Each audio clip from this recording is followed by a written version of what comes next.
Yes, sir. You know, a couple months ago when KD had that back and forth with Michael Rappaport, one thing I could respect about what KD said is that he didn't apologize for sending the messages. He apologized that the messages were seen because it's a private conversation. It's nobody's business but Michael Rappaport. But Michael Rappaport wanted to act like a little bitch and leak the convo.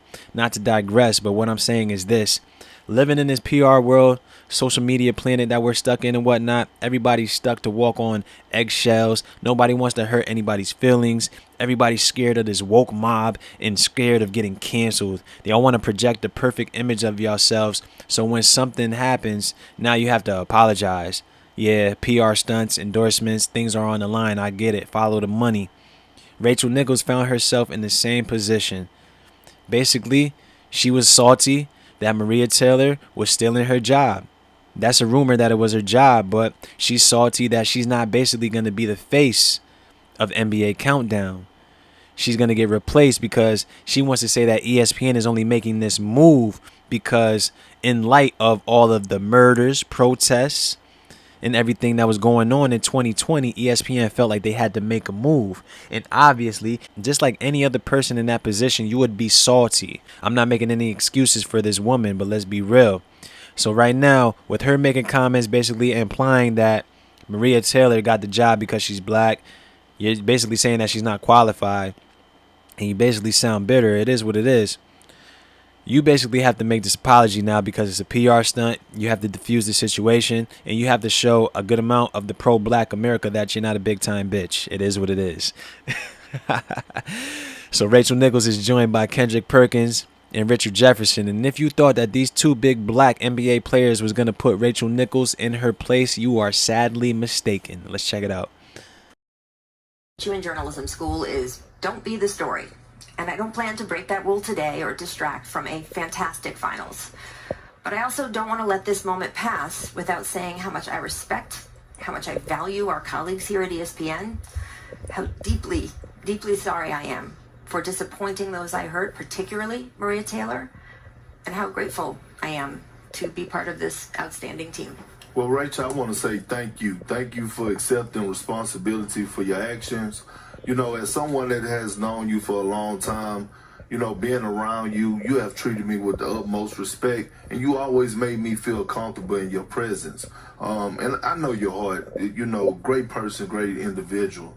I also know Maria Taylor, great person as well. Very, very talented, hardworking, and I feel like she also deserves every opportunity that is presented her way.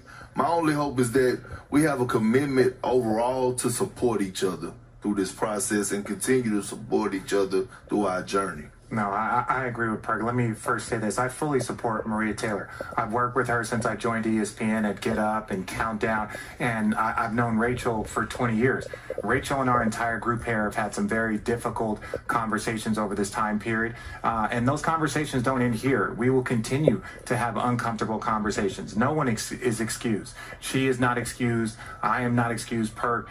This doesn't just go away, but we have to learn and understand it and become better for each other, and really through our actions more than anything, and that is our responsibility, and we all have a role in that, and that's something that I take pride in, and I hold to myself and everyone to a very high standard. Well, thank you guys both for being with me here today. Thank you, everyone out there, for being with us here. That pretty much sums it up. It would have been a better situation if they would have replaced Kendrick Perkins and Richard Jefferson with some females. That would have made this situation a better set, because obviously this is a set. They set this up. You got Rachel Nichols reading her apology off the teleprompter. Come on, ESPN. You got Rachel Nichols sending an apology when the duration of the apology was shorter than the amount of time that it takes Giannis Antetokounmpo to shoot a free throw. Yes, it takes Giannis to shoot a free throw in about 30 seconds. Rachel Nichols' apology was shorter than that, and then she basically put the light on Richard Jefferson and Kendrick Perkins for them to basically say that she's not racist, she has black friends. Yo, listen, ESPN, this situation would have been way more better, way more genuine, way more believable if the apology was longer and if she apologized with the NBA Countdown crew, because essentially that is the crew that is affected the most. this is the crew that has basically got this weird cloud hanging around them, because you have Wojnarowski calling Rachel Nichols a bad teammate because she's still accepting smaller little opportunities to still be involved with the finals, essentially taking away opportunities away from Lisa Salters, Cassidy Hubbard, and Malika Andrews, because now they have to accept lesser roles because Rachel Nichols still has to be involved. You know what I'm saying? It's corny at the end of the day, but I still believe that she should have made this apology with the Countdown crew in a room for the females, because remember, it was about diversity before it became about race, because she was talking about being a female working in ESPN with all the conservative Caucasians, all of the Trump supporters and whatnot. So it wasn't about race. It was basically brought in about race when they said that they were dealing with all that bullshit in 2020 and they felt like they had to make a move. Not to digress, but like I said, people apologizing for shit that they said and did on purpose, man, is just straight bullshit. Just go away. Take a hiatus, take a vacation, and maybe people will forget about it. But when you want to keep talking about the situation and you're not making it any better, people will keep firing at you until you make the situation better. It is what it is. Now you got Kendrick Perkins hopping in clubhouse meetings. He's going on Twitter defending himself because he didn't say what the pro-blacks wanted him to say and whatnot, man. It is what it is. But, yo, listen, people, if you did some shit on purpose, you said some shit on purpose, don't apologize for it, man. Fuck it. Keep it pushing. Let me know what y'all think.